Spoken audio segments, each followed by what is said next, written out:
어딘 백정이 양반을 건드려! 죽을 때까지 곤장을 쳐라! 안녕하십니까. 저는 한양 근교 작은 마을에 사는 박소월입니다. 12살이 되던 해 봄, 그날의 일을 저는 아직도 잊을 수가 없습니다. 우리 마을은 한양에서 10리쯤 떨어진 곳에 있었어요. 백정촌이라 불리는 곳이었죠. 낮은 초가집들이 옹기종기 모여있고 좁은 골목에는 늘 피냄새와 가죽 냄새가 배어 있었습니다. 마을 사람들 대부분이 백정이거나 그와 비슷한 천민이었어요. 아버지는 마을에서 백정 일을 하셨습니다. 천한 신분이었지만 아버지는 저를 그 누구보다도 아끼셨어요. 어머니가 저를 낳다가 돌아가신 후로는 저만이 아버지의 전부였으니까요. 소월아, 오늘은 산에 가서 약초를 캐자꾸나. 그날도 아버지는 새벽부터 저를 깨우셨습니다. 봄비가 그친 뒤라 산에는 약초들이 많이 자라 있을 거라고 하셨죠. 저는 작은 광주리를 들고 아버지를 따라 뒷선으로 올랐습니다. 산길을 오르면서 아버지는 여러 이야기를 들려주셨어요. 소월아, 봄에는 어떤 약초가 좋은지 아니? 쑥이요? 그리고 민들레? 그래, 잘 알고 있구나. 쑥은 여자들에게 특히 좋은 약초란다. 그리고 오늘은 특별히 당귀를 찾아볼 거야. 아버지는 백정이셨지만 약초에 대해 많이 아셨어요. 어렸을 때 절에서 잠시 지내며 스님께 배웠다고 하셨죠. 그때 글도 익히셨고요. 이것 봐라. 이게 바로 당귀란다. 아버지는 조심스럽게 약초를 캐시며 하나하나 가르쳐 주셨습니다. 백정이시면서도 글을 아시는 특별한 분이셨어요. 남들 몰래 천자문을 익히셨다고 들었습니다. 아버지, 이 당귀는 어디에 쓰는 거예요? 피를 보하는 약재란다. 네 어미도 너를 낳고 나서 이걸 많이 다려 드셨지. 아버지의 눈가에 그늘이 드리웠습니다. 어머니 이야기가 나올 때면 늘 그러셨어요. 저는 아버지의 거친 손을 꼭 잡았습니다. 어머니는 어떤 분이셨어요? 네 어미는 참 고운 사람이었다. 비록 백정의 아내였지만 마음만은 그 어떤 양반 부인보다도 고귀했지. 아버지는 먼 산을 바라보셨어요. 네가 태어나던 날 네 어미가 그러더구나. 이 아이는 꼭 다르게 키우라고. 백정의 딸이어도 당당하게 살 수 있도록 가르치라고. 그래서 아버지가 저한테 글을 가르쳐 주신 거예요? 그래, 아는 것이 힘이란다.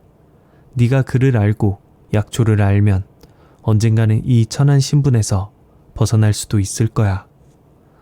아버지, 저 여기 익모초도 있어요. 일부러 밝게 말했더니 아버지가 희미하게 웃으셨습니다. 그래, 우리 소월이가 벌써 약초를 그렇게 잘 알아보는구나. 저희가 약초를 캐는데 열중하고 있을 때였습니다. 말발굽 소리와 함께 시끌벅적한 소리가 들려왔어요. 산 아래쪽에서 젊은 양반들이 올라오고 있었습니다. 모두 5명이었어요. 화려한 옷을 입고 활과 화살을 든 것으로 보아 사냥을 나온 것 같았습니다. 말들도 모두 좋은 말이었고 하인들도 여러 따라오고 있었어요. 야, 여기 누가 있는 것 같은데? 선두에 선 사람이 저희를 발견하고는 말했습니다. 화려한 도포를 입은 것으로 보아 부잣집 도령인 것 같았어요. 아버지는 재빨리 저를 뒤로 숨기시고는 머리를 조아리셨습니다. 소위는 이 아랫마을의 백정 박도초리옵니다. 약초를 캐러 왔다가 나리들을 뵙게 되었습니다. 백정, 야, 백정이 여기서 뭐 하는 거야? 그들 중 한 명이 비웃으며 말했습니다. 제일 앞에 있던 사람이 천천히 다가왔어요. 그때 저는 그 사람의 얼굴을 똑똑히 보았습니다. 날카로운 눈매에 오만한 표정을 한 20살쯤 되어 보이는 양반이었습니다. 백정이 감히 양반들이 사냥하는 산에서 약초를 캔다. 죄송합니다, 나리. 바로 내려가겠사옵니다. 아버지는 계속 머리를 조아리셨지만 그들은 물러서지 않았습니다. 그런데 이 백정 꽤 건장하군. 야, 너 평소에 소나 돼지만 잡냐? 사람도 잡아봤어? 동료들이 킥킥거리며 웃었습니다. 저는 아버지 뒤에서 몸을 더 웅크렸어요. 잠깐, 뒤에 숨긴 게 뭐야? 제가 아버지 뒤에 숨어 있는 것을 본 그가 물었습니다. 아버지는 당황하시며 저를 더 가리려 하셨지만 그는 하인들에게 손짓했습니다. 끌어내. 나리, 제 딸입니다.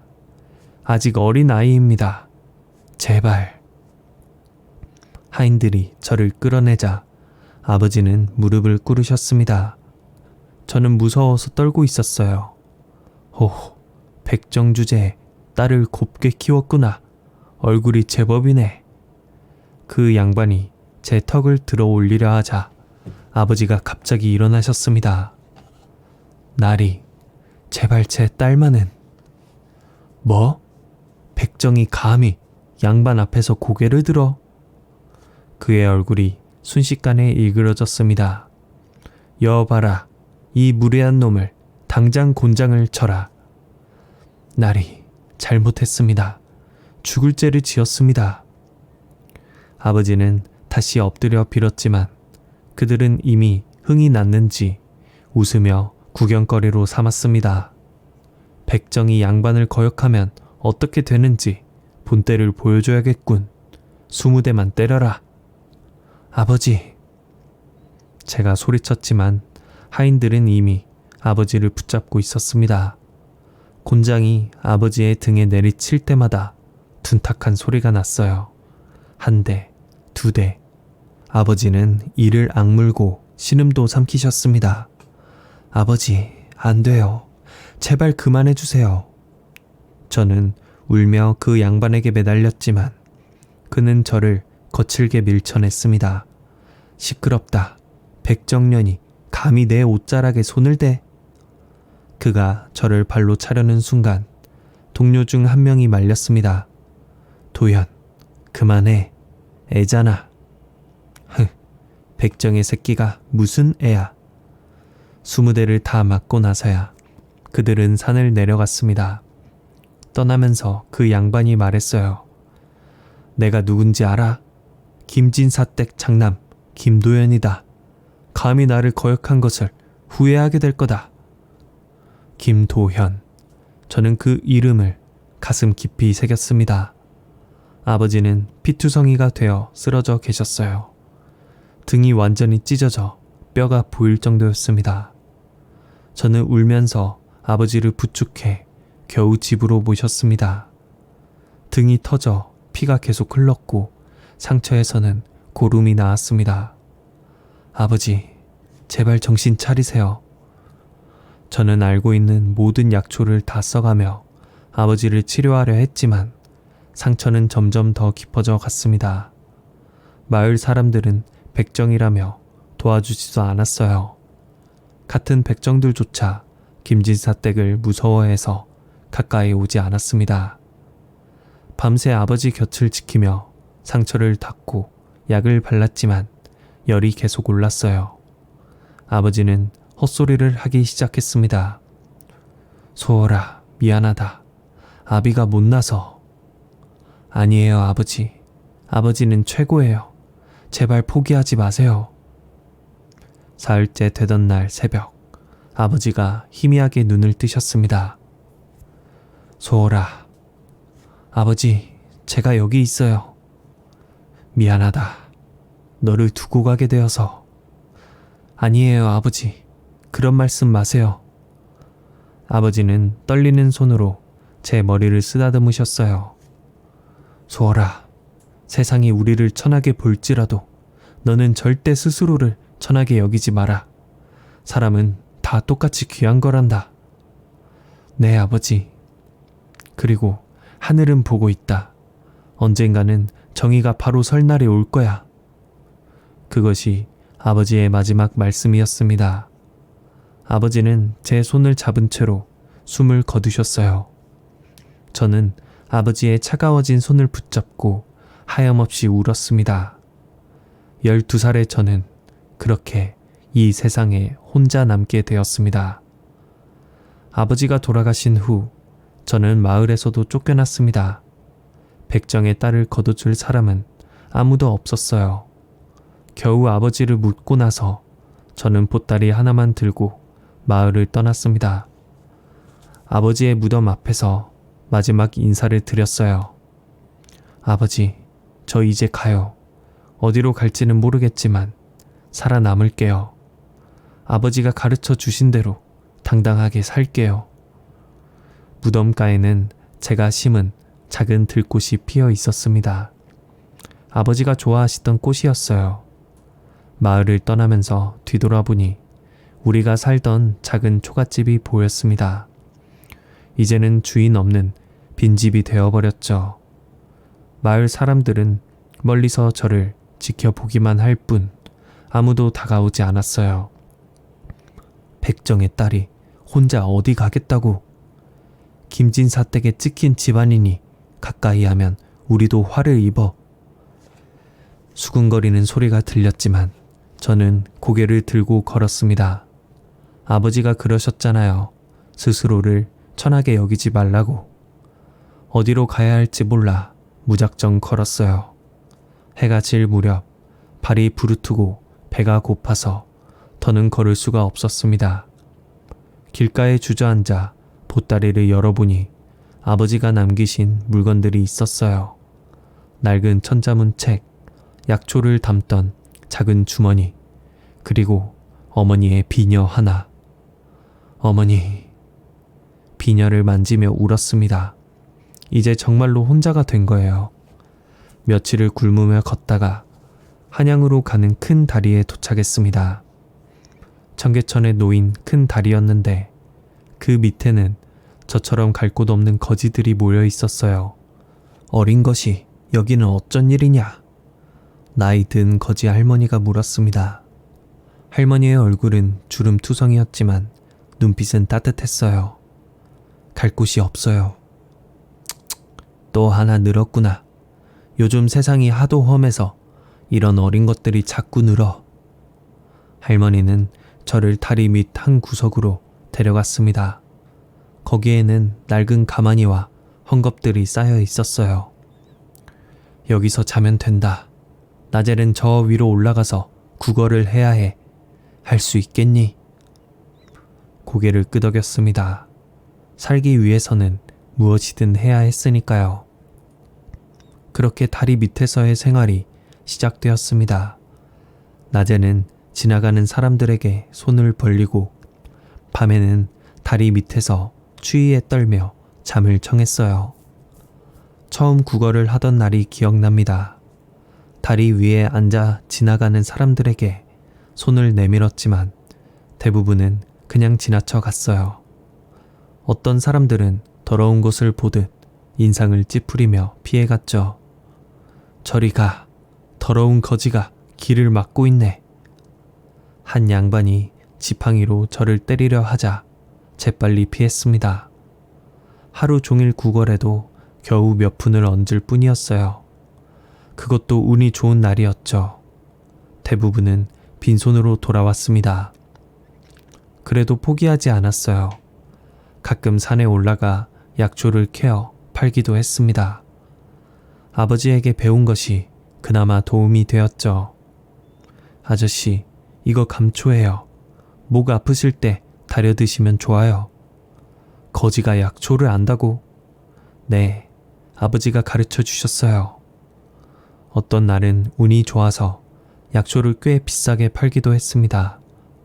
그런 날은 다리 밑 거지들과 나눠 먹을 음식을 살 수 있었어요.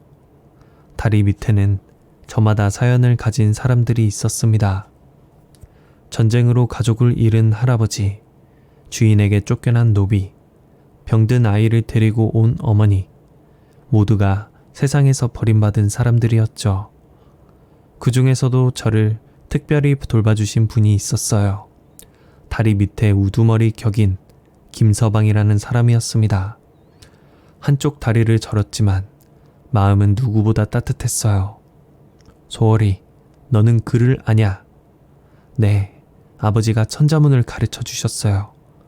오호, 그럼 이거 좀 읽어봐라. 김서방은 어디서 주운 종이 쪽지를 내밀었습니다. 관가의 방문이었는데 새로운 법령에 대한 내용이었어요. 도적을 잡아 신고하면 상금을 준다고 써 있어요. 그래? 얼마나 준다고 하던. 이렇게 가끔 글을 읽어주면 김서방은 제게 먹을 것을 더 챙겨주곤 했습니다. 어느 날이었어요. 여느 때처럼 다리 위에서 구걸을 하고 있는데 한 아주머니가 배를 움켜쥐고 신음하며 지나갔습니다. 은여 복장을 한 것으로 보아 해민서에서 일하시는 분 같았어요. 보통 때라면 그냥 지나쳤을 텐데 그분의 얼굴이 너무 창백해 보여서 다가갔습니다. 아주머니, 괜찮으세요? 제가 다가가자 그분이 힘겹게 말했습니다. 배가 갑자기 아파서. 순간 아버지가 가르쳐 주신 것이 떠올랐어요. 급체했을 때의 증상과 똑같았었거든요. 저는 얼른 보따리에서 약초를 꺼냈어요. 며칠 전에 캔 것들이었습니다. 이거 드셔보세요. 진피하고 감초예요. 배 아플 때 좋아요. 너 이걸 어떻게 아니? 아버지가 가르쳐 주셨어요. 저는 근처 찻집에서 뜨거운 물을 얻어와 약초를 우려냈습니다. 다행히 찻집 주인이 은여님이 아프다는 말에 흔쾌히 물을 내주었어요. 여기요, 천천히 드세요. 아주머니는 반신반의하며 마셨지만 얼마 지나지 않아 표정이 편안해졌어요. 정말 나아지는구나. 네가 이런 걸 어떻게 알았니? 아버지가 백정이셨지만 약초에 대해 많이 아셨어요. 저한테도 가르쳐 주셨고요. 그때 제 모습을 자세히 보던 아주머니의 표정이 변했습니다.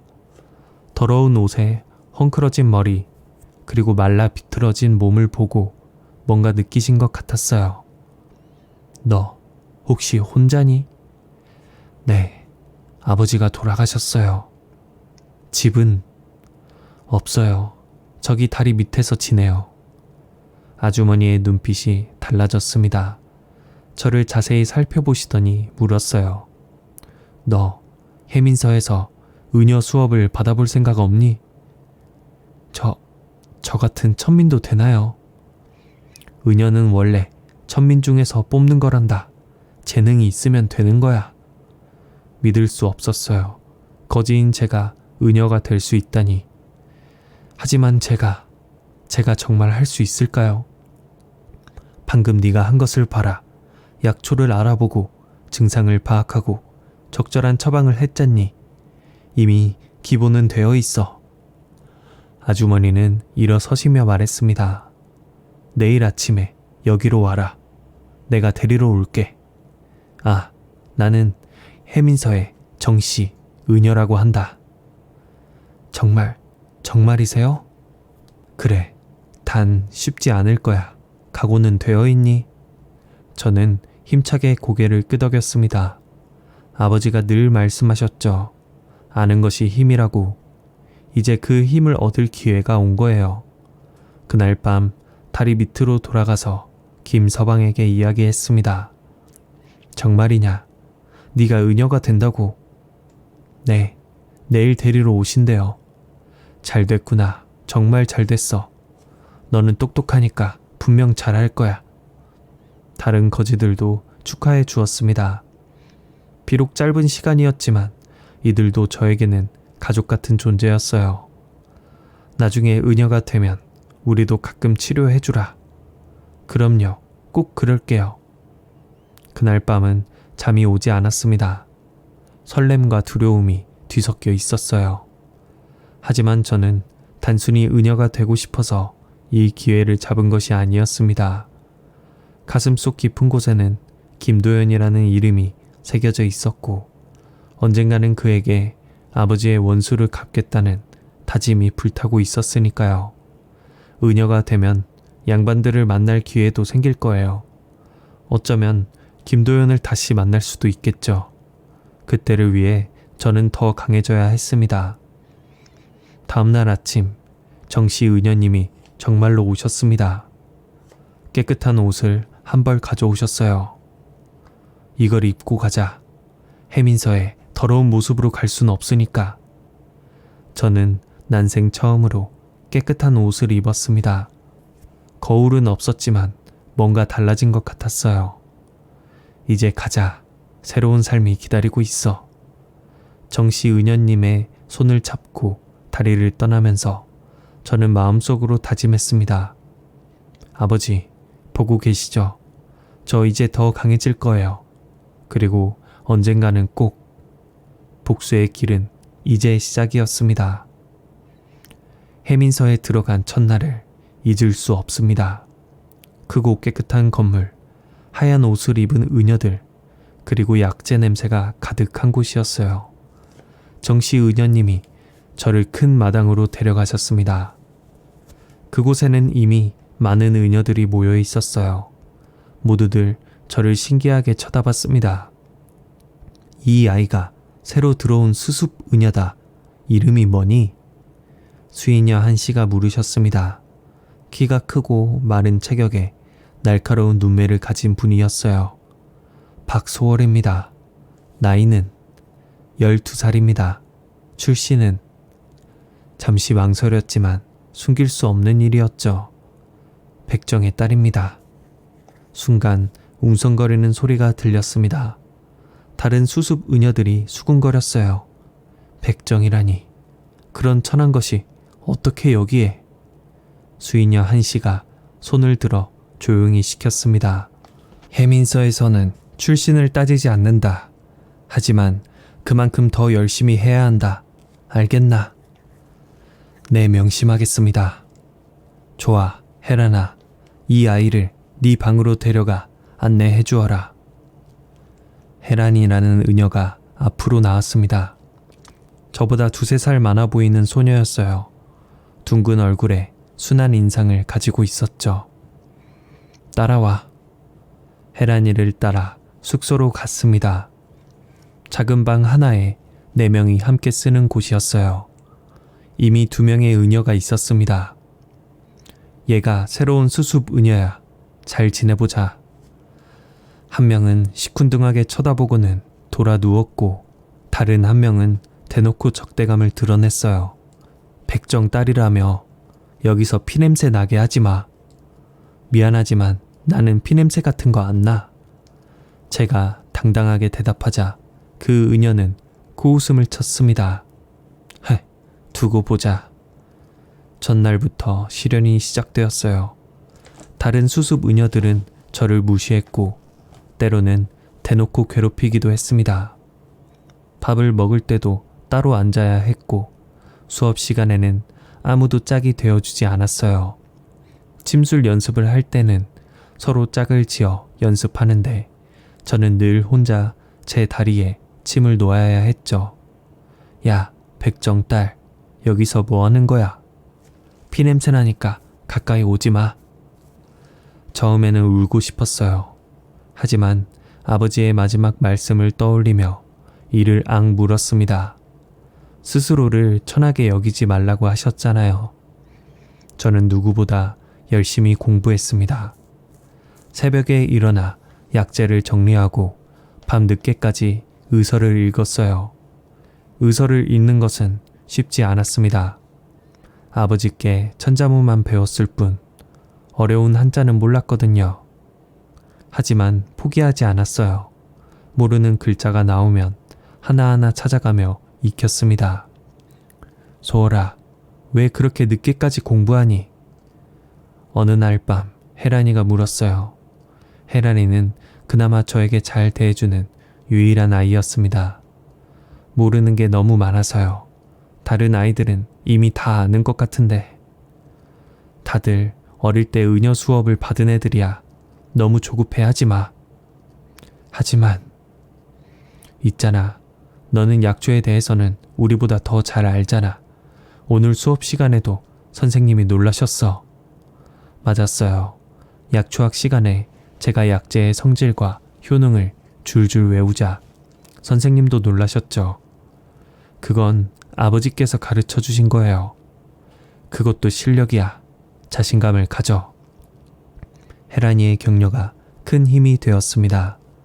침술 연습을 할 때는 제 허벅지가 상처투성이가 될 때까지 찔렀습니다. 남들이 한 번 연습할 때 저는 10번을 연습했어요. 미쳤냐? 왜 그렇게까지 하는 거야? 옆에서 지켜보던 은여가 혀를 찼습니다. 살기 위해서요. 살기 위해서? 네, 제가 할 수 있는 건 이것뿐이니까요.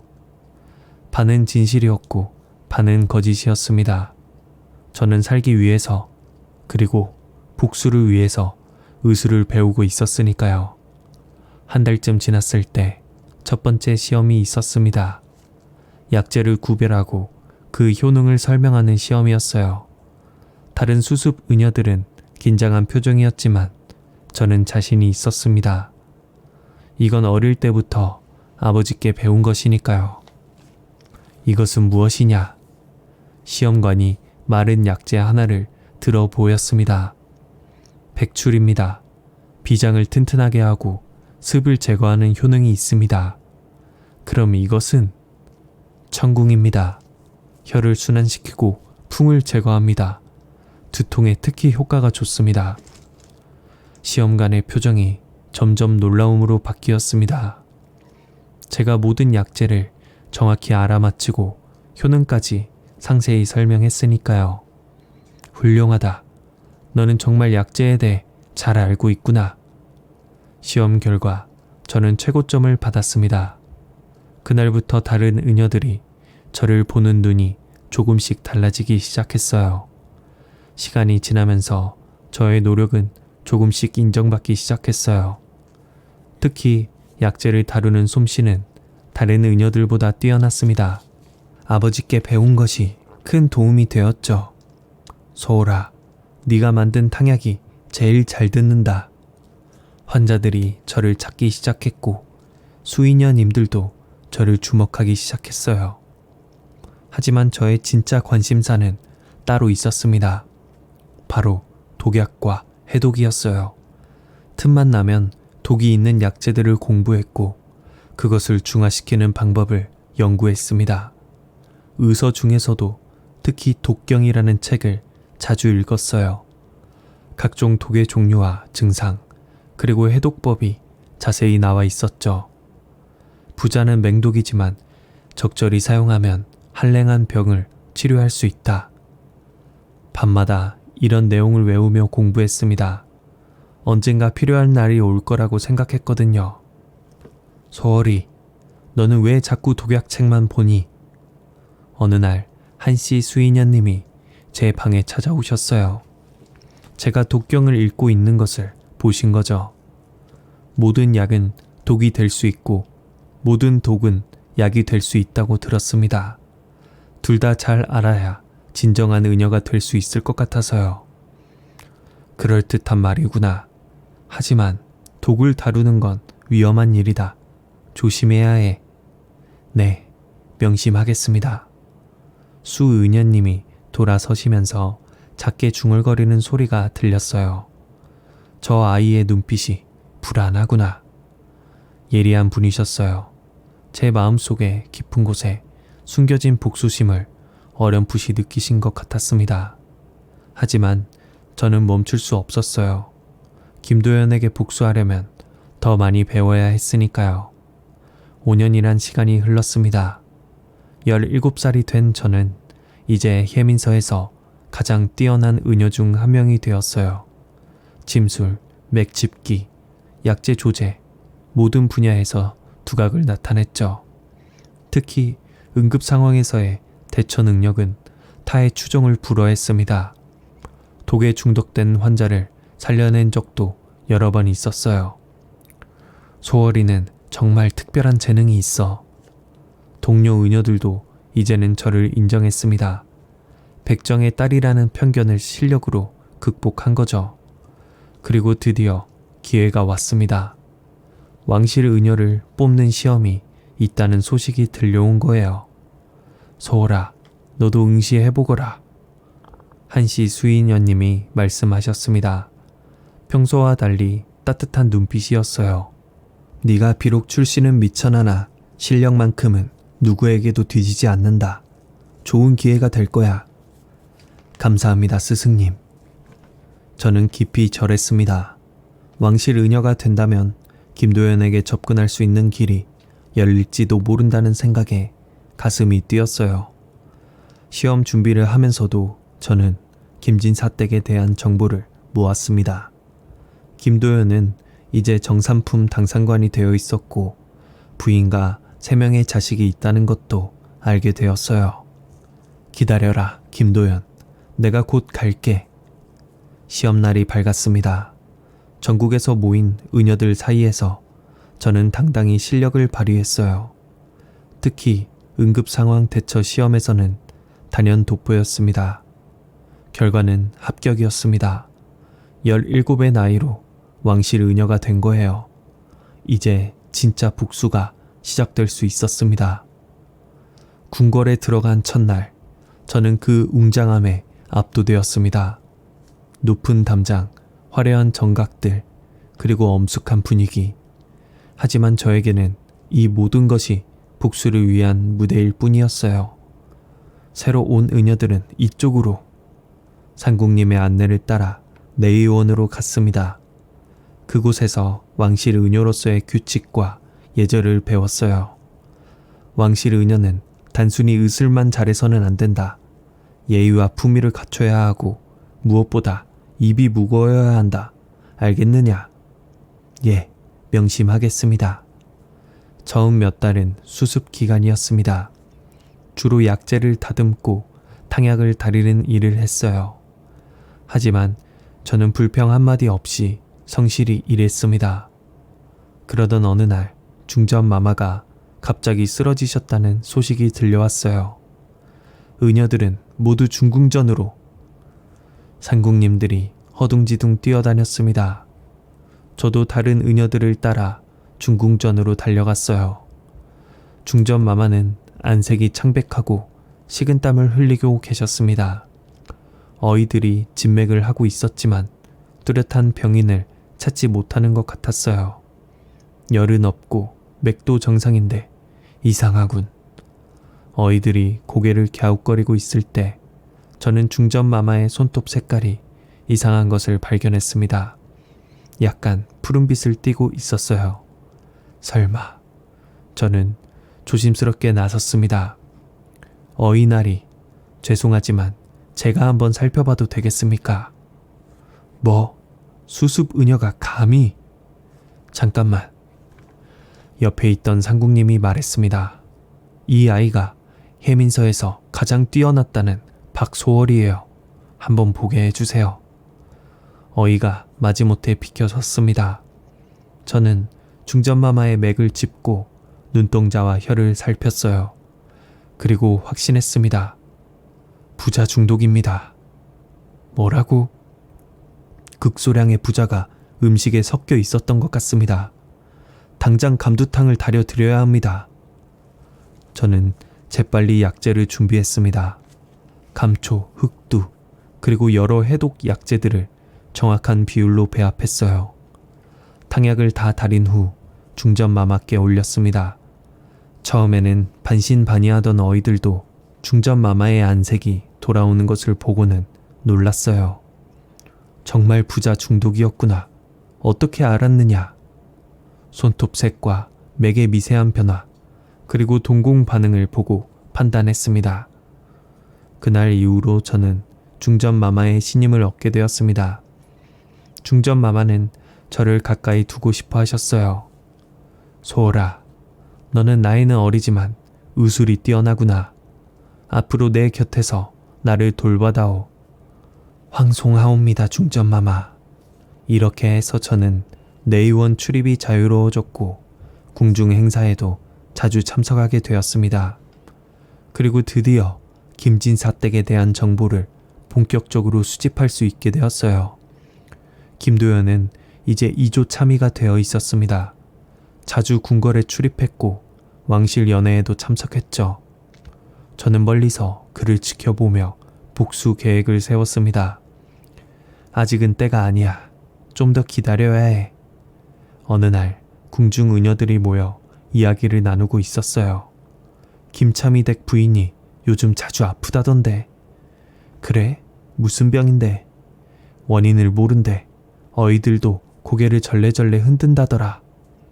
저는 귀를 쫑긋 세웠습니다. 기회가 오고 있었어요. 몇 달 후 또 다른 기회가 찾아왔습니다. 추석 연회가 열렸는데 저도 의녀로서 참석하게 된 거예요. 그리고 그곳에서 김도연을 다시 만났습니다.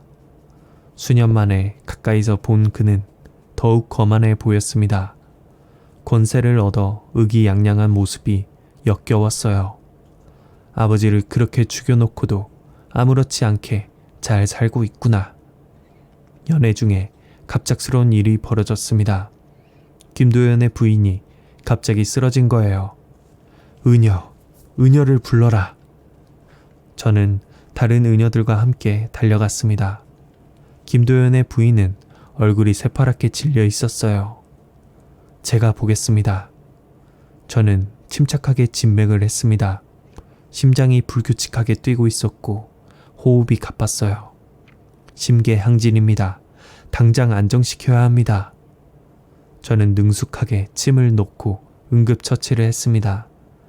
다행히 부인의 상태는 안정되었어요. 고맙네.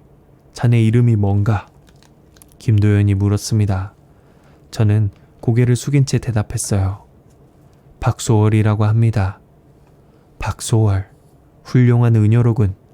부인이 자주 아픈데 자네가 우리 집 주치의가 되어주면 어떻겠나? 순간 심장이 멎는 것 같았습니다. 바라던 기회가 이렇게 쉽게 찾아오다니. 황송하옵니다. 제가 도울 수 있다면 기꺼이 하겠습니다. 좋아. 내일부터 우리 집으로 왕진으로 오게. 그날 밤 저는 잠을 이룰 수 없었습니다. 드디어 김진사 댁에 들어갈 수 있게 된 거예요. 아버지의 원수가 바로 눈앞에 있었습니다. 아버지, 조금만 더 기다려주세요. 제가 꼭 원수를 갚을게요. 다음날 저는 약상자를 들고 김진사 댁을 찾았습니다. 대문 앞에 서니 다리가 떨렸어요. 5년 전 그날의 기억이 생생하게 떠올랐습니다. 왕실 의녀 박소월입니다. 왕진으로 왔습니다. 아, 들어오시게요. 마님이 기다리고 계십니다. 하인의 안내를 받아 안으로 들어갔습니다. 넓은 마당과 화려한 건물들이 눈에 들어왔어요.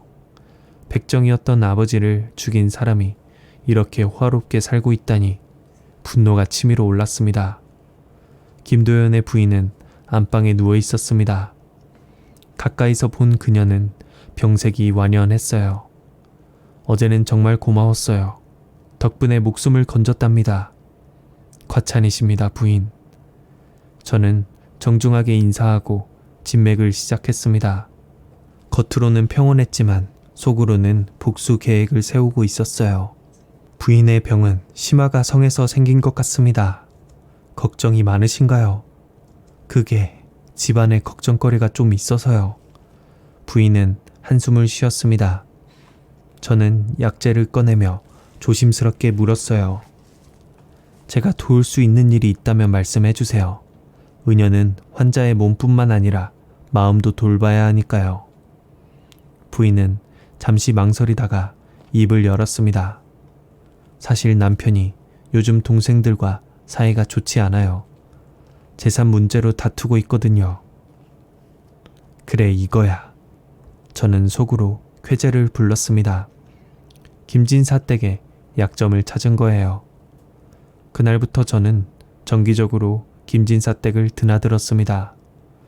부인을 치료하면서 자연스럽게 집안 사정을 파악했어요. 김도연에게는 2명의 동생이 있었는데 모두 재산을 탐내고 있었습니다.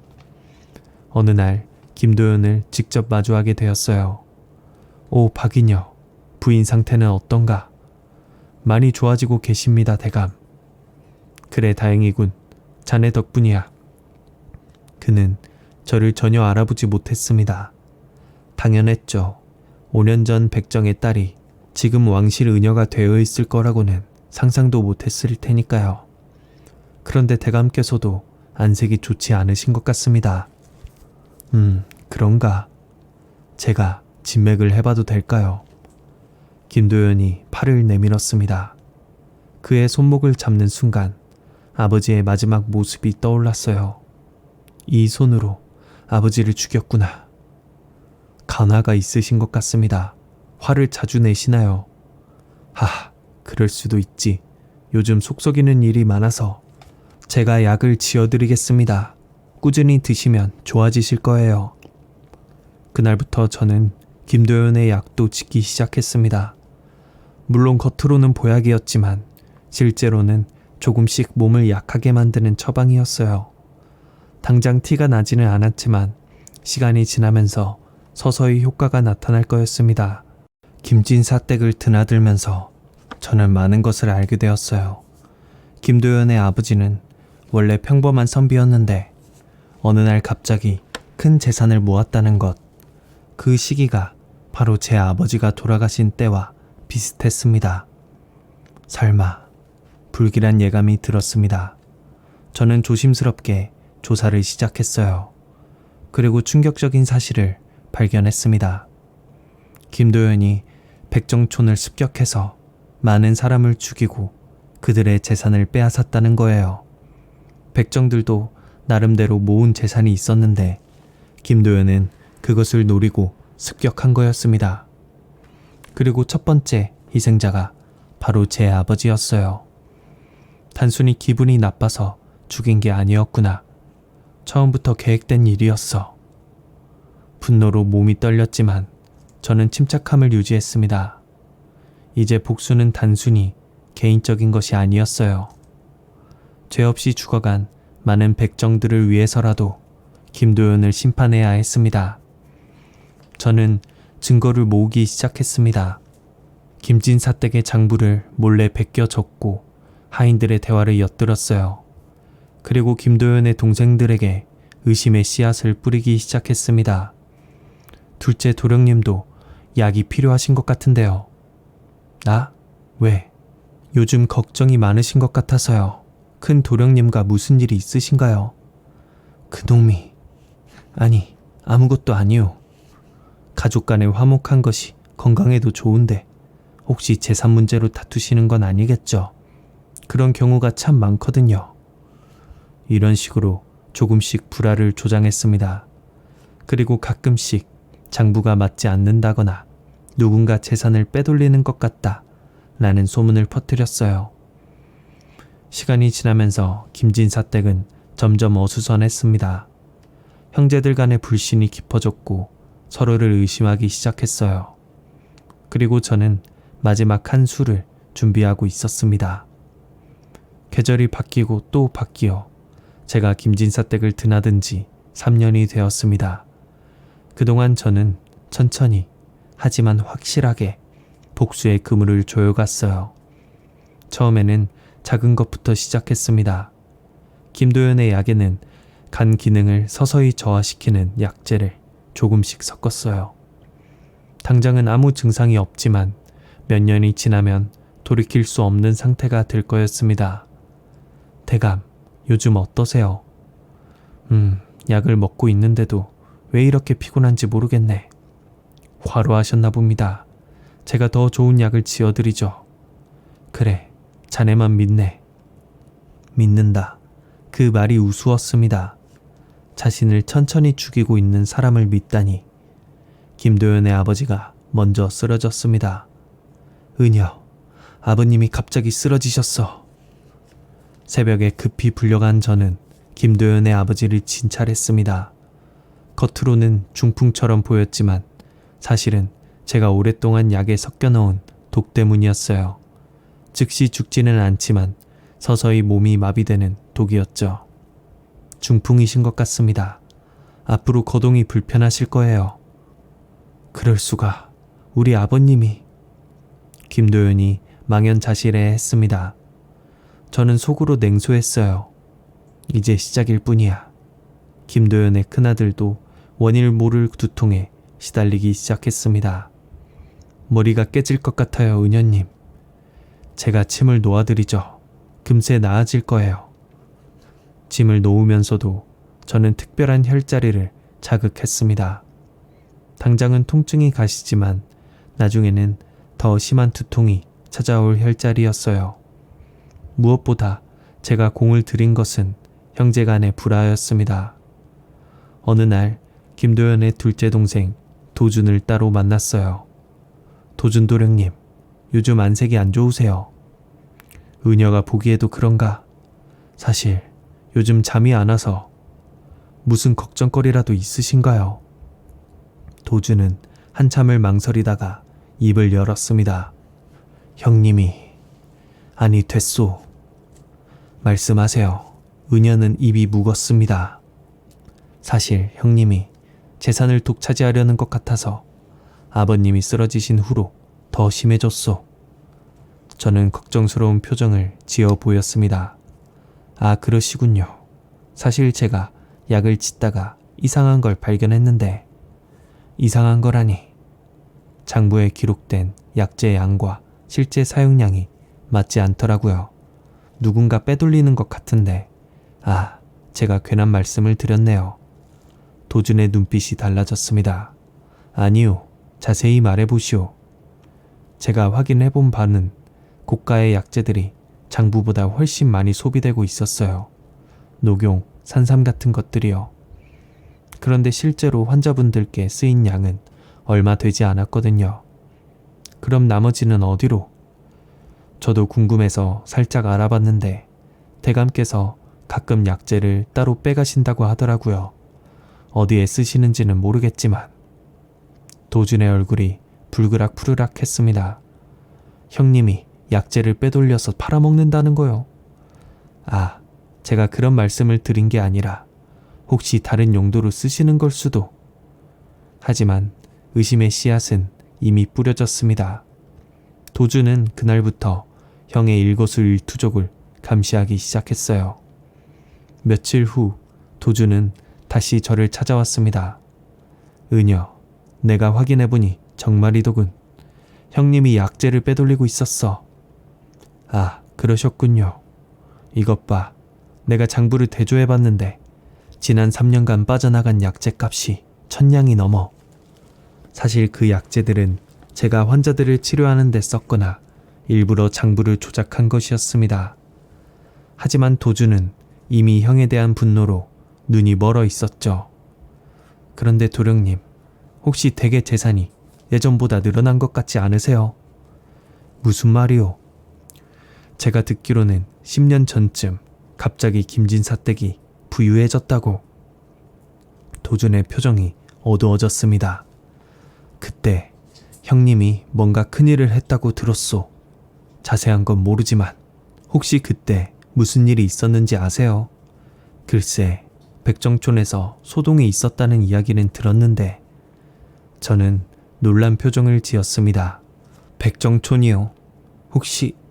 아니에요. 제가 너무 나갔네요. 아니요. 말해보시오. 제가 백정촌 출신이라서 아는데 그때 많은 백정들이 죽고 재산을 빼앗겼다고 들었어요. 설마 대감께서...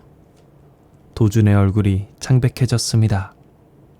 형님이 그런 짓을... 이렇게 해서 의심은 확신으로 바뀌었고 형제간의 골은 더욱 깊어졌습니다. 한편 저는 김진사 댁의 하인들 사이에서도 소문을 퍼뜨렸어요. 요즘 대감이 이상하다더라. 맞아, 자꾸 화를 내시고. 혹시 무슨 일이 있는 건 아닐까? 이런 식으로 집안 전체가 불안한 분위기에 휩싸이도록 만들었습니다. 그리고 가장 중요한 증거를 찾기 위해 김진사 댁의 서재에 몰래 들어갔습니다. 야근을 핑계로 늦게까지 남아있다가 모두가 잠든 깊은 밤에 서재로 향했어요. 서재에는 수많은 책과 문서들이 있었습니다. 저는 조심스럽게 서랍을 열고 장부들을 뒤졌어요. 그리고 마침내 찾았습니다. 경인년 백정촌 정리문서. 떨리는 손으로 문서를 펼쳤습니다. 거기에는 끔찍한 내용이 적혀 있었어요. 박도철, 은자 50냥, 인삼 한근, 이철수, 은자 30냥, 비단 5필, 김만복, 은자 40냥, 약재 다수. 죽은 백정들의 이름과 빼앗은 재산 목록이었습니다. 제 아버지의 이름도 거기 있었어요. 눈물이 났지만 꾹 참았습니다. 이 문서를 그대로 가져갈 수는 없었어요. 대신 중요한 부분을 베껴 적었습니다. 그런데 문서 끝에 더 충격적인 내용이 있었습니다. 이판서, 박참판과 공동진행, 수익 3등분. 김도연 혼자가 아니었던 거예요. 조정의 고위 관리들이 함께했던 조직적인 학살이었습니다. 이놈들을 모두 심판해야 해. 저는 베껴 적은 문서를 품에 넣고 조용히 서재를 나왔습니다. 이제 본격적인 복수를 시작할 때가 왔어요. 이게 어떻게 된 일이냐? 김도연이 소리를 질렀지만 이미 늦었습니다.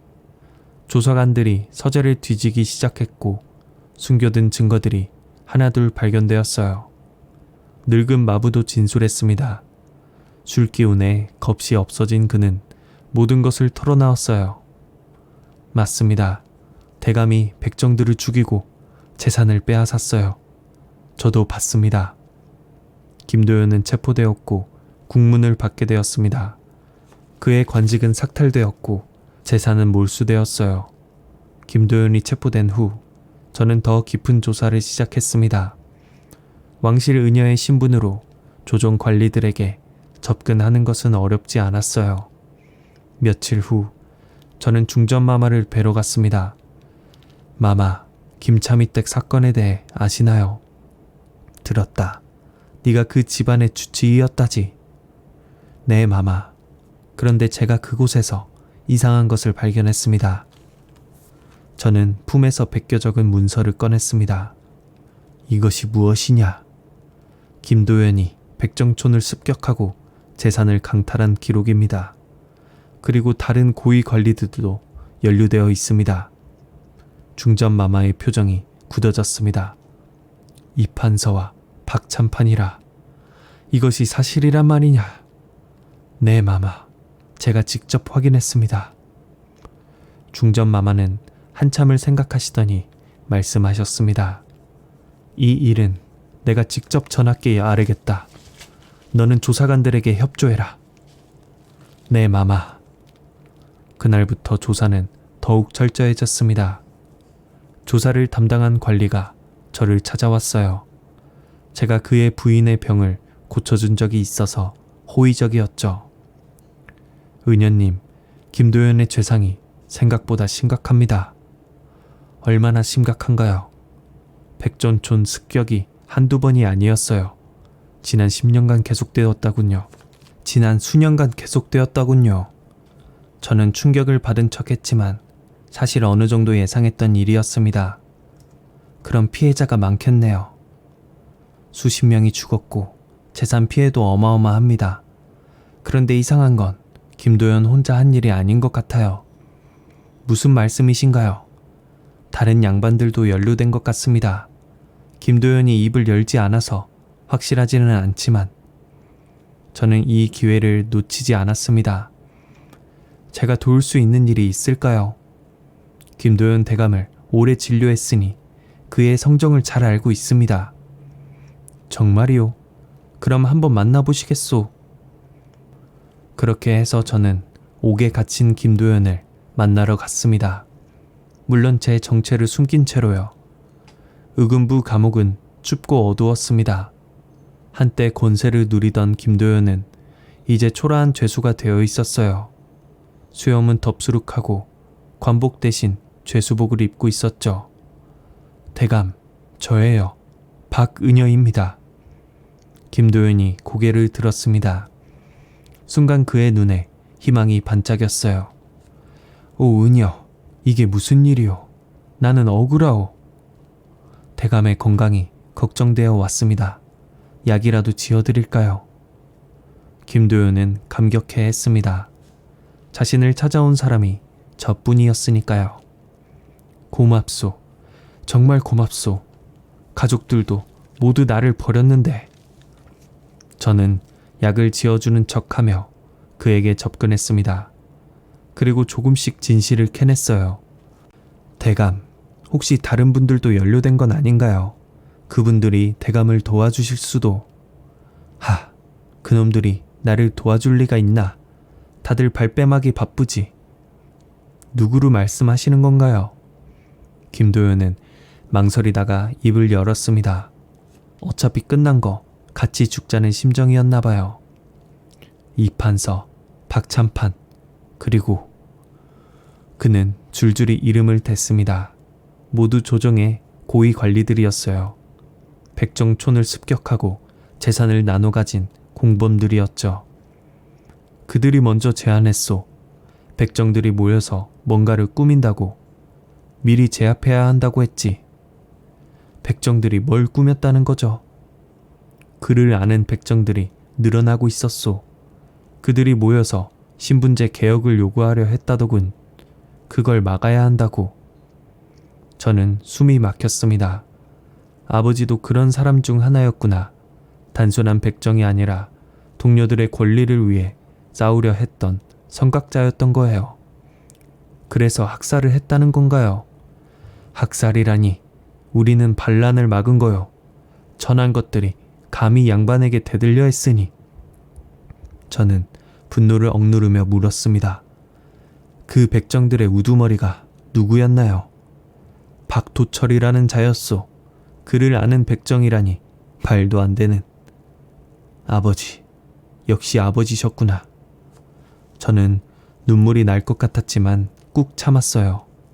그래서 그를 죽였나요? 내가 직접 했지. 본보기로 삼아야 했으니까. 그런데 그 자식 끝까지 굴복하지 않더군. 김도연의 눈에 광기가 어렸습니다. 죽으면서도 뭐라고 했는지 아나? 하늘이 보고 있다고. 하하, 하늘이 뭘 본단 말이야. 수년이 지났는데도 아무 일 없잖아.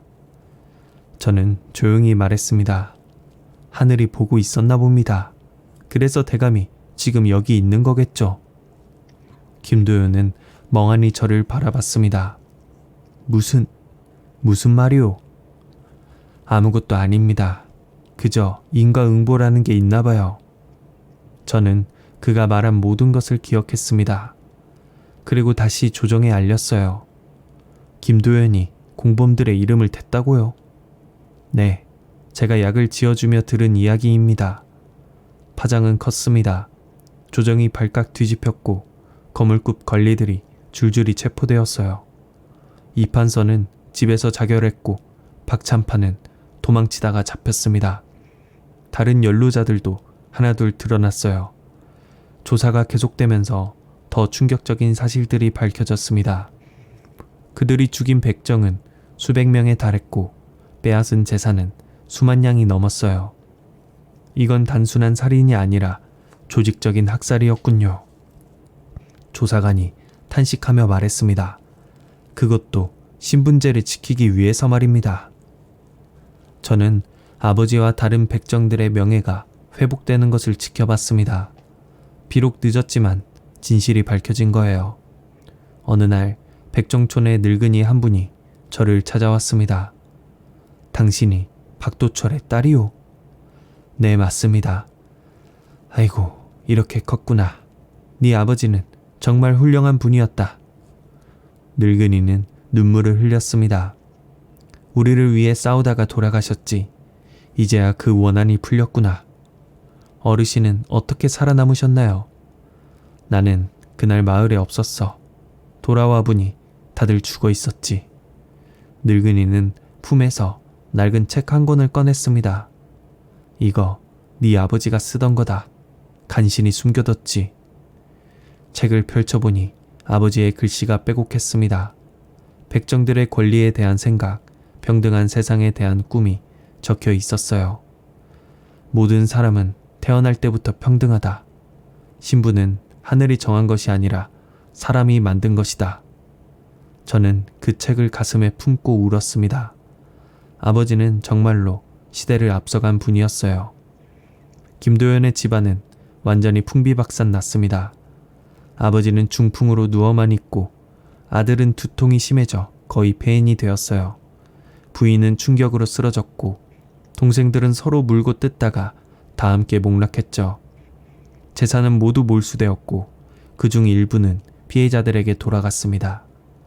비록 목숨은 돌아오지 않지만 그나마 위로가 되었어요. 하지만 저는 아직 만족하지 않았습니다. 김도연이 살아있는 한 복수는 끝나지 않은 거예요. 김도연의 국문은 계속되었습니다. 연루된 관리들이 많아서 사건은 점점 커졌고 임금님까지 나서서 철저히 조사하라고 명하셨어요. 저는 여전히 왕실 의녀로서 일하면서 틈틈이 김도연을 찾아갔습니다. 그를 살려두되 가장 고통스럽게 만들 방법을 찾고 있었거든요. 대감, 오늘은 좀 어떠세요? 의녀, 이제 다 끝났소. 모든 게 끝났어. 김도연은 하루가 다르게 초췌해졌습니다. 한때 그렇게 당당하던 사람이 이제는 부서진 인형 같았어요. 아직 희망을 버리지 마세요. 혹시 억울한 부분이 있다면. 억울하다고? 하하, 사실 다 내가 한 일이오. 그놈들, 백정들이 뭘 알아. 천한 것들이 감히 모여서 무슨 짓을 하려고. 그는 여전히 반성하지 않고 있었습니다. 저는 속으로 분노를 사겼어요. 그래도 사람의 목숨은 귀한 것이 아닌가요? 사람? 그것들이 사람이요? 짐승과 다를 게 뭐가 있어? 순간 아버지의 말씀이 떠올랐습니다. 사람 목숨이 귀하고 천한 게 따로 있더냐? 다 똑같은 붉은 피가 흐르는데. 대감은 정말 그렇게 생각하시나요? 당연하지.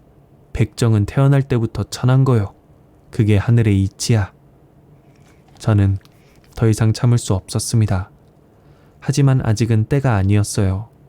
그날 밤 저는 중전마마를 찾아뵀습니다. 마마, 김도연의 죄상이 모두 밝혀졌습니다. 들었다. 끔찍한 일이구나. 그런데 마마, 한 가지 청이 있습니다. 무엇이냐? 김도연을 사형시키지 말고 유배를 보내주십시오. 중전마마는 의외라는 표정을 지었습니다. 왜 그런 청을 하느냐? 네가 백정촌 출신이라는 것을 내가 모르는 줄 아느냐? 저는 놀랐습니다. 중전마마께서 제 출신을 알고 계셨다니. 마마께서 처음부터 알고 있었다. 하지만 네 실력과 인품을 보고 곁에 둔 것이다. 감사합니다, 마마. 그런데 왜 원수에게 자비를 베풀려 하느냐? 저는 조심스럽게 대답했습니다. 죽음은 너무 쉬운 벌입니다. 살아서 자신이 잃은 모든 것을 생각하며 후회하게 하는 것이 진정한 벌이라고 생각합니다. 중전마마는 잠시 저를 바라보시더니 고개를 끄덕이셨습니다.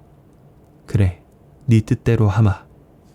며칠 후 김도연에게 최후의 판결이 내려졌습니다. 사형은 면했지만 유배형을 받았어요. 제주도로 귀향을 가게 된 거죠. 유배라. 차라리 죽는 게 나을 텐데. 김도연이 절망에 빠져 중얼거렸습니다. 저는 그의 유배 전날 마지막으로 찾아갔어요. 이번에는 특별한 것을 준비해서요. 대감, 마지막으로 인사드리러 왔습니다. 은여, 그동안 고마웠소. 당신만이 나를 버리지 않았어. 제가 대감께 드릴 것이 있습니다. 저는 품에서 작은 약병을 꺼냈습니다. 이게 뭐요? 유배 가시는 길이 멀고 험하다고 들었습니다. 이 약을 드시면 편안해지실 거예요. 김도연은 감격해하며 약병을 받았습니다. 고맙소. 정말 고맙소. 하지만 은여는 왜 이렇게까지? 제가 대감께 숨긴 것이 있습니다. 숨긴 것? 저는 천천히 머리에 꽂았던 비녀를 뽑았습니다. 그리고 한 걸음 뒤로 물러섰어요. 제 이름은 박소월입니다. 그리고 김도연의 눈이 조금씩 커졌습니다. 뭔가 불길한 예감이 들었나 봐요. 10년 전 대감이 뒷산에서 죽인 백정, 박도철의 딸입니다. 뭐라고? 김도연의 얼굴이 새하얗게 질렸습니다. 믿을 수 없다는 표정으로 저를 쳐다봤어요. 그럴 리가 없어. 왜 그럴 리가 없나요? 백정의 딸도 클 수 있고 글을 배울 수 있고 의녀가 될 수 있는데요. 김도연은 비틀거리며 뒤로 물러났습니다. 그럼 그동안 네가 날... 네, 천천히 죽이고 있었죠. 대감의 아버님, 아드님, 그리고 대감 자신까지 모두 제가 조금씩 독을 먹인 거예요. 이런... 김도연은 주저앉았습니다. 그제야 모든 것을 깨달은 거예요. 왜 갑자기 건강이 나빠졌는지, 왜 집안이 풍비박산 났는지. 하지만 그것만으로는 부족했어요. 대감이 쌓아올린 모든 것을 무너뜨려야 했죠. 명예, 재산, 가족, 모든 것을요. 제발 용서해다오. 내가 잘못했다. 용서요. 대감은 10년 전에도 용서를 구하는 아버지를 죽였잖아요. 그때는 뭐가 달랐나요? 아, 맞다. 그때 대감이 남긴 말이 있었죠. 내가 누군지 알아. 김진사댁 장남 김도연이다. 감히 나를 거역한 것을 후회하게 될 거다. 기억나세요? 김도연은 고개를 들어 저를 쳐다봤습니다. 눈에는 공포와 절망이 가득했어요. 그리고 아버지가 마지막으로 남기신 말씀도 있어요. 하늘은 보고 있다. 언젠가는 정의가 바로 설 날이 올 거야. 그날이 바로 오늘입니다. 살려다오. 제발 살려다오. 김도연은 바닥에 엎드려 빌었습니다. 10년 전 제 아버지가 그랬던 것처럼요. 걱정 마세요. 제가 드린 약은 당장 죽는 독약이 아니에요. 다만 유배 가는 길에 조금씩 고통스러울 거예요. 아버지가 사흘 동안 고통받다가 돌아가신 것처럼요. 저는 돌아서려다가 다시 뒤를 돌아봤습니다. 아, 그리고 하나 더. 대감의 가족들이 앓고 있는 병들. 이제 제가 없으면 치료할 수 없을 거예요. 특별한 처방이었거든요. 이런 독한 년, 악마 같은 년. 독하다고요. 악마라고요. 대감이 13년 전에 한 일에 비하면 이건 아무것도 아니에요. 저는 감옥을 나왔습니다. 뒤에서 김도연의 울부짖는 소리가 들렸지만 돌아보지 않았어요. 이년아, 돌아와. 나를 살려달라고. 하지만 저는 걸음을 멈추지 않았습니다. 10년 전 아버지가 애원할 때 김도연이 그랬던 것처럼요. 감옥을 나오니 밤하늘에 별이 가득했습니다. 아버지가 계신 하늘이었어요. 아버지, 이제 거의 끝났어요. 조금만 더 기다려주세요. 다음 날 김도연은 유배길에 올랐습니다. 초라한 죄수복을 입고 무거운 칼을 찬 채로요. 한때 위세를 부리던 모습은 찾아볼 수 없었습니다. 저는 멀리서 그 모습을 지켜봤어요. 김도연은 제가 준 약병을 품에 넣고 있었습니다. 아마 고통스러울 때마다 그 약을 먹을 거예요. 하지만 그 약은 고통을 줄여주는 게 아니라 더 심하게 만드는 약이었죠. 일주일 후 소식이 들려왔습니다. 김도연이 유배 가던 중에 죽었대요. 어떻게 죽었나요? 갑작스럽게 피를 토하고 죽었다던데 원인은 모른다고 하더군요. 저만이 알고 있었습니다. 제가 준 약이 서서히 그의 오장육부를 녹였다는 것을요. 아버지가 사흘 동안 고통받으셨듯이 김도연도 일주일 동안 지옥 같은 고통을 느꼈을 거예요. 김도연이 죽은 후 저는 한동안 공허함을 느꼈습니다. 10년 동안 오직 복수만을 생각하며 살았는데 이제 그 목표가 사라진 거예요. 하지만 아직 할 일이 남아 있었습니다. 김도연과 함께 백정촌을 습격했던 다른 양반들을 처단하는 일이었죠. 이판서는 이미 집에서 자결했습니다. 비겁한 자답게 심판을 피해 도망친 거예요. 하지만 박찬판은 살아 있었습니다. 유배형을 받고 함경도로 떠났죠. 저는 박찬판에게도 선물을 보냈습니다. 몸이 약한 그에게 좋다는 약재를 보낸 거예요. 물론 그 약재에는 특별한 것이 섞여 있었죠. 한 달 후 박찬판도 유배지에서 죽었다는 소식이 들려왔습니다. 원인 모를 병으로 서서히 죽어갔다고 했어요. 다른 연루자들도 하나둘 심판을 받았습니다. 어떤 이는 파직되어 거지가 되었고 어떤 이는 미쳐버렸어요. 하늘이 제 손을 빌려 심판을 내린 거였습니다. 그러던 어느 날 뜻밖의 손님이 찾아왔습니다. 김도연의 부인이었어요. 은연님. 그녀는 많이 수척해져 있었습니다. 남편과 시아버지를 잃고 아들은 폐인이 되었으니 당연했겠죠. 무슨 일로 오셨나요? 용서를 구하러 왔습니다. 용서요? 남편이 죽기 전에 편지를 남겼어요. 모든 진실이 적혀 있었죠. 은연님이 박토철의 딸이라는 것도요. 저는 잠시 침묵했습니다. 김도연이 마지막에 편지를 남겼다니. 그래서요. 죄송합니다. 정말 죄송합니다. 저희 때문에 그런 일을.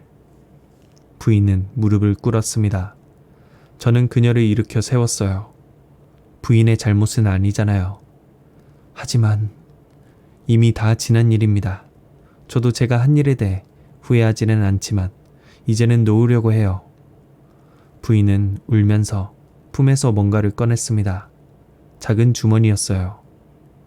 이것은 남편이 갖고 있던 거예요. 은연님 아버님의 유품이라고. 주머니를 열어보니 낡은 도장이 들어있었습니다. 박도철이라는 이름이 새겨진 아버지의 도장이었어요. 이것을 돌려드리고 싶었어요. 비록 늦었지만. 저는 도장을 받아들고 눈물을 흘렸습니다. 10년 만에 아버지의 흔적을 다시 만난 거예요. 감사합니다. 부인은 죄송하다는 말을 반복하며 돌아갔습니다. 저는 그녀의 뒷모습을 보며 생각했어요. 복수는 끝났지만 상처는 모두에게 남는다는 것을요.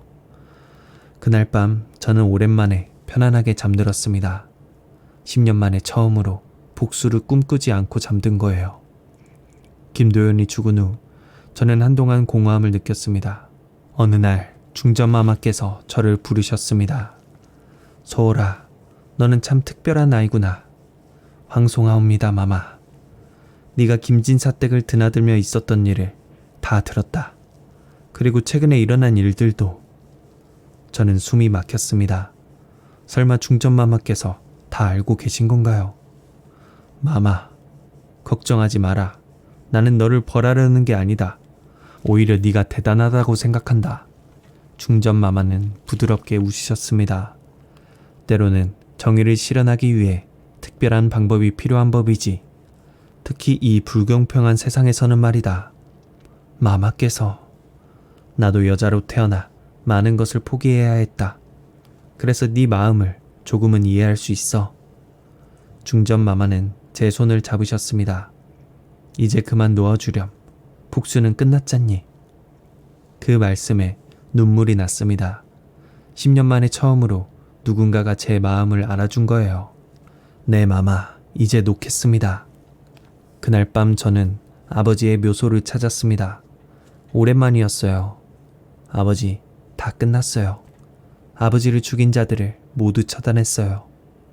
바람이 불었습니다. 마치 아버지가 대답하시는 것 같았어요. 이제 어떻게 살아야 할지 모르겠어요. 복수만 생각하며 살았는데. 그때 문득 아버지의 말씀이 떠올랐습니다. 사람은 다 똑같이 귀하다고. 그게 하늘의 이치라고 하셨죠. 알겠어요, 아버지. 이제 진짜 의녀가 되어볼게요. 아버지가 바라셨던 그런 사람이 되어볼게요. 복수를 끝낸 후 저는 진짜 의녀의 삶을 시작했습니다. 먼저 중전마마께 청을 드렸어요. 마마, 제가 백정촌에 의료소를 열고 싶습니다. 백정촌에? 네, 그곳 사람들은 아파도 제대로 된 치료를 받지 못합니다. 제가 도와주고 싶어요. 중전마마는 흔쾌히 허락하셨고 약재도 지원해 주셨어요. 백종촌에 들어선 첫날 사람들은 저를 경계했습니다. 왕실 의녀가 왜 이런 곳에 왔는지 의심스러워했죠. 저는 박도철의 딸 소월입니다. 그 한마디에 분위기가 바뀌었어요. 박도철이라면 10년 전에. 네, 맞습니다. 제 아버지예요. 노인 한 분이 다가와 제 손을 잡았습니다. 자네 아버지는 훌륭한 분이었어. 우리를 위해 많은 일을 하려고 했지. 그날부터 백정촌 사람들은 저를 받아들였습니다. 저는 매일 그곳에 가서 환자들을 돌봤어요. 소월 의녀님, 우리 아이가 열이 나요. 걱정 마세요. 제가 봐드릴게요. 천민이든 양반이든 구별하지 않았습니다. 아픈 사람은 모두 똑같이 치료받을 자격이 있으니까요. 시간이 지나면서 제 의료선은 유명해졌습니다. 다른 지역에서도 환자들이 찾아왔어요. 박 의녀님은 신분을 따지지 않는다면서요. 네, 아픈 사람은 누구나 오세요. 어느 날 뜻밖의 손님이 찾아왔습니다. 몇 년이 더 흘렀습니다. 저는 이제 25살이 되었어요. 홍기가 한참 지났지만 결혼할 생각은 없었습니다. 의녀의 삶이 제 운명이라고 생각했으니까요. 백정촌 의료소는 이제 큰 의원이 되었습니다. 제자들도 여럿 들어왔어요. 모두 천민 출신이었지만 저는 그들에게 의술을 가르쳤습니다. 스승님, 왜 저희 같은 천민을 가르쳐 주시나요? 한 제자가 물었습니다. 내 아버지가 늘 말씀하셨어. 사람 목숨이 귀하고 천한 게 따로 있느냐고. 너희도 훌륭한 의원이 될 수 있어. 정말요? 그럼 중요한 건 신분이 아니라 마음이야. 아픈 사람을 돕고자 하는 마음. 제자들은 눈을 반짝이며 더욱 열심히 공부했습니다. 어느 봄날 저는 다시 아버지 묘소를 찾았어요. 이번에는 제자들과 함께였습니다. 여기가 우리 아버지 묘소야. 박도철 어르신.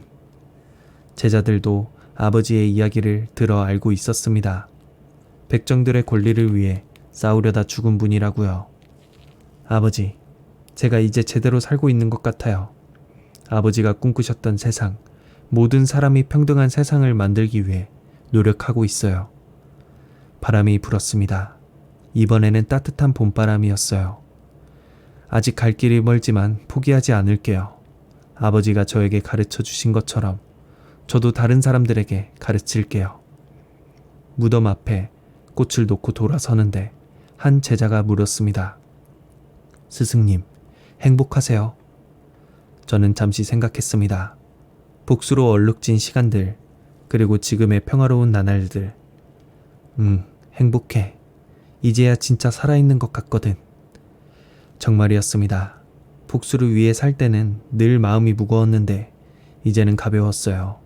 사람들을 돕는 일이 이렇게 보람찬 줄 처음 알았습니다. 그날 밤 저는 일기를 썼습니다. 오늘도 많은 환자를 치료했다. 한 아이가 나에게 고맙다고 했다. 그 맑은 눈을 보니 내가 왜 의녀가 되어야 하는지 알 것 같았다. 아버지, 이제 편히 쉬세요. 딸이 잘 살고 있으니까요. 달빛이 창문으로 들어왔습니다. 오래전 그날 밤에도 이런 달이 떴었겠죠. 하지만 이제 그 기억은 아프지 않았습니다. 저는 미소를 지으며 잠자리에 들었습니다.